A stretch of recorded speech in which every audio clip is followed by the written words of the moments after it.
Mga kabayan, nandito tayo kay Paul and Anday beef. Fresh beef. Siyempre, tayo bibili. Dami pa mga mag-aalas 5 na lang. Aalas 5 na pala ng hapon. Madami pa yata ito mga kabayan ako. Ayan, yan kayong aking bibili. Yes, sir. May parang mapusya yung kulay, kabayan. Dapat sobrang bata, sir. Hindi nga. Dapat sobrang hindi bata. sariwa. Sariwa. Yung nipisan ha, kabayan, kasing nipis ng mukha ko. Yeah. Sayop. Basta yung kasing nipis ng mukha ko lang, kabayan. Ayaw. Dito lang, mga kabayan, lagi. Ako nasinsay, pagka bibili ako ng mga fresh beef, dini kay Paul and Anday. Shout out, kabayan tan Paul, nasasa ka baga. Ayos. Ayos na ito. Gano'n katagal ka na naggagahit ng ganyan, kabayan? Mga 7 years. 7 years. Ayun. Paano naman ang cost next year? Kabayan Dan Paul, dapat daw tigigisa ang mga are. Para may uniform. Pare, bahala ka na kabayan Dan Paul. Siyempre naman. 1 kilo na ganyan? Yes, sir. Lampas pa. Yun, magandang araw sa inyo mga kabayan. May narito na ulit sa ating cooking studio. So wakas na ayos ko na ulit ito. May kabit ko ng ilaw. Ayos na, pwede na ulit tayo dito mag-vlog. Siyempre, ngayon ay pakikitaan ko naman kayo ng isang pagtitimpla. Hindi naman mismo pagluluto agad. Tayo gagawa ngayon ng pork tapa at beef tapa. Siyempre, naisipan natin gumawa na. Ito pa may kamahal din naman bumili sa palengke ng mga timplado na. Minsan hindi ko rin naman na mismong gusto ang timpla. Dahil may nakagawa na rin dati ng ganito. Itong mga tapang ganito. Ito gagawa din ngayon namin pambaon. Aking anak na si kabayang pretty. Pambaon sa school, pambaon sa school. Tama, sa trabaho ko. Pambaon ni Bebe sa kanya ng mga pagpasaw. Hindi ngayon, dalawa ang ating gagawin. Ito, pork. Ito yung pork kasim. Bili natin 1 kilo. Tapos ito naman ay yung ating baka. Kung nalimutan ko kung ano yung tawag din kanina sa parte ng baka. Pero hindi yung mismo ginagawang pangtapa. Yung patuloy pinakita ko sa inyo kanina ang aking pagpilay. Yan, 1 kilo din ito, mga kabayan. Yan ho. Ngayon, dito yung gagawa na ng panimpla. Kung sasamahin na natin yung ating gagawin panimpla dito, so bawat isa ay babanawin natin dito ngayon. Siyempre, unang-una na diyan, edi itong ating bawang, ayan. Ito yung dalawa na mahigit, 2 buo mahigit. Dahil masarap po talaga sa tapa, yung maraming bawang. Yan, talagang yun ang pampatanggal umay at pampasarap talaga. Kaya ito yung inalagay natin lahat dito. Abay, hindi na makakalapit sa atin ang vampira, kaswang, gusto ko po. Pero hindi ko alam gusto ko din vampira, lumapit siya sa kakari sa liig. Magandang vampira. Ayun, mga kabayan. Hindi ito kung mas maraming bawang, mas masarap. Bawang klase. Tapos, lalagay tayo ng toyo. Ito ginagamit natin, di kaya din mapapansin. So, yan yung sa 2 kilo. Tayo gagamit ng 1/4 cup. Isa munang 1/4 cup. Yan. Siyempre, pupunuin natin ito. So, 1,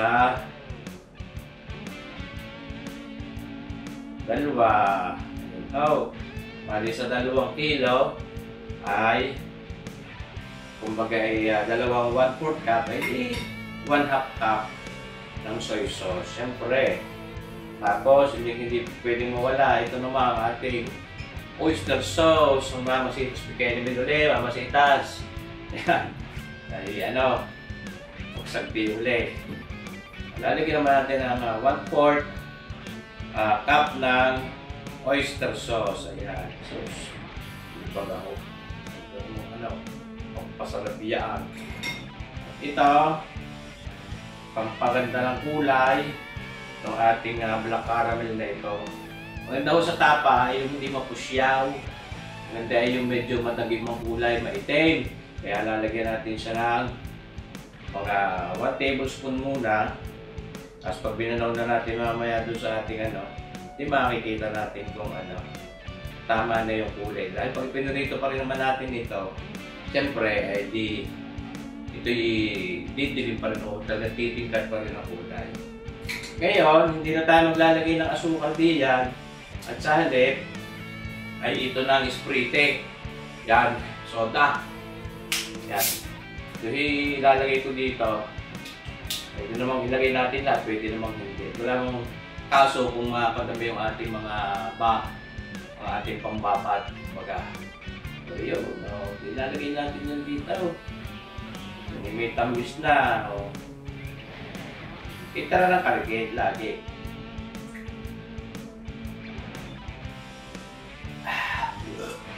Hiyawag ka. Masarap dun eh. Yung titigral ka ng papagayaw. Ayan. Ngayon, siyempre, lalagyan natin ito ng paminta.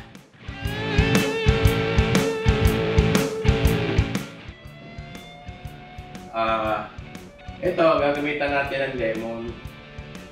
Ayan. Ito, medyo pampaasim. Ayaw ko ng tapa na masyadong maasim. Pwede tayo gumamit ng kalamundeng. Pwede rin ng mga vinegar. Pwede rin red cane vinegar. Ngayon, ang gagamitin natin lemon na pampaasim. Dahil napakamahal ito. Pwede tayo natin ito.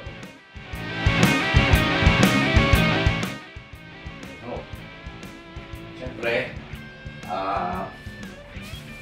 ating babalawin na ngayon sa pamagitan nitong ating whisk na ito.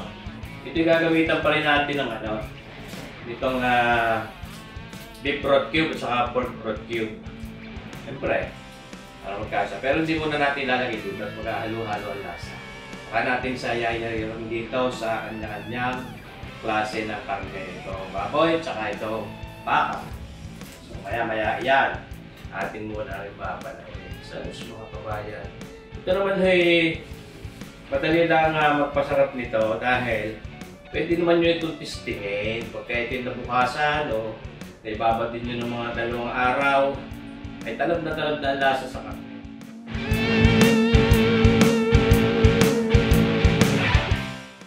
May pwede ninyong timusan din ang karikay. Kaya gusto nyo timusan ito, daw-dawin nyo lahat ito Ayos. Pwede natin bantuan pa ng market na toyo.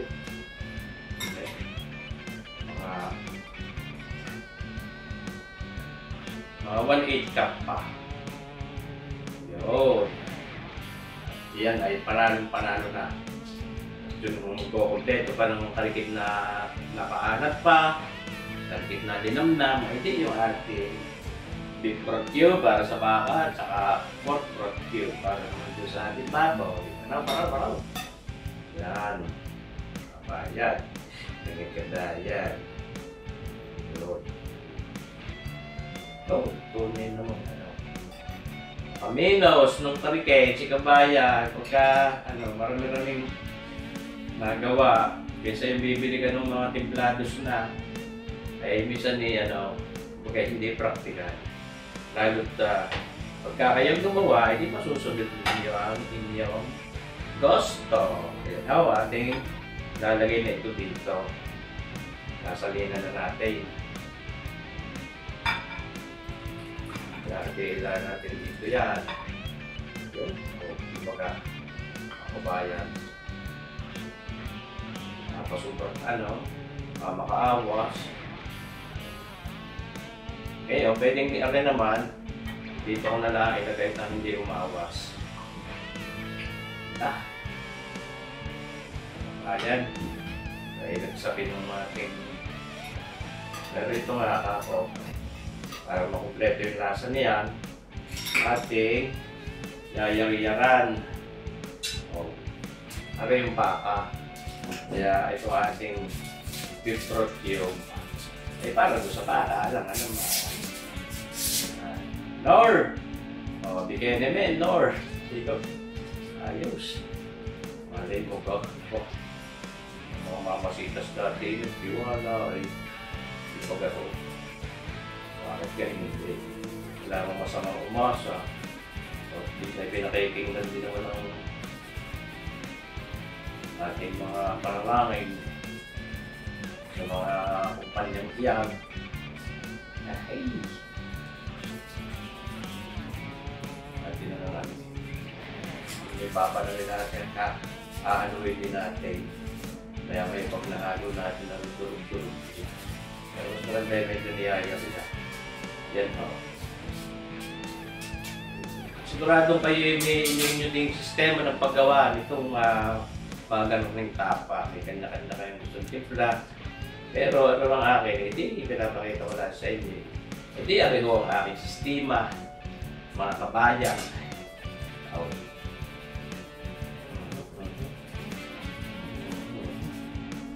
Ako'y natutuwa at ako'y hindi na huli ay magbablog. Sana abangan ninyo mga kabayan pag ako nag-live. Pala kong mag-live dito every week. Pipili lang ko tayo ng araw kung kailan tayo mag-live. Parang gagawa ko tayo ng cooking show live. Ayan. Mga simpleng luto lang. Ating isasama ang ating si kabayang Pretty. Mga kabayan. Hindi, sagpi kami malaking. Ngayon, gamitan natin ng gloves. Para na sa ganun. Boy, nasa cooking studio ay mag-gloves ka. Para medyo saucy. Unahin nating banawin hindi rin ating pork.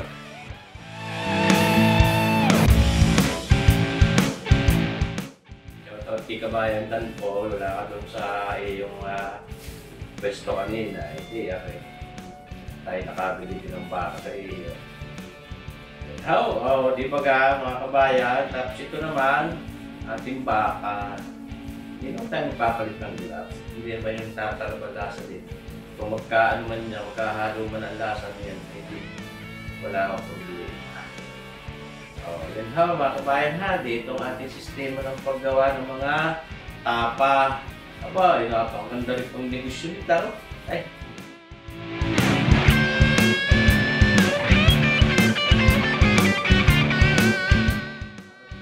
Dalawang araw ay ayos na. Pag overnight lang, medyo bitin mo sa talab ang lasa. Siyempre ito naman ating i-store yan sa frigider. Yan ating kumari seselyohan natin, ating isasara ng ayos. Di ba ka ganda naman tapos pagka nakapag-overnight, nakapag-overnight na atin babalikin, ating pa gulong-gulungin ulit ito, babalik-balikin natin yan para talagang maganda ang ating pagkakapag-marinate, pagkakapag-bamay.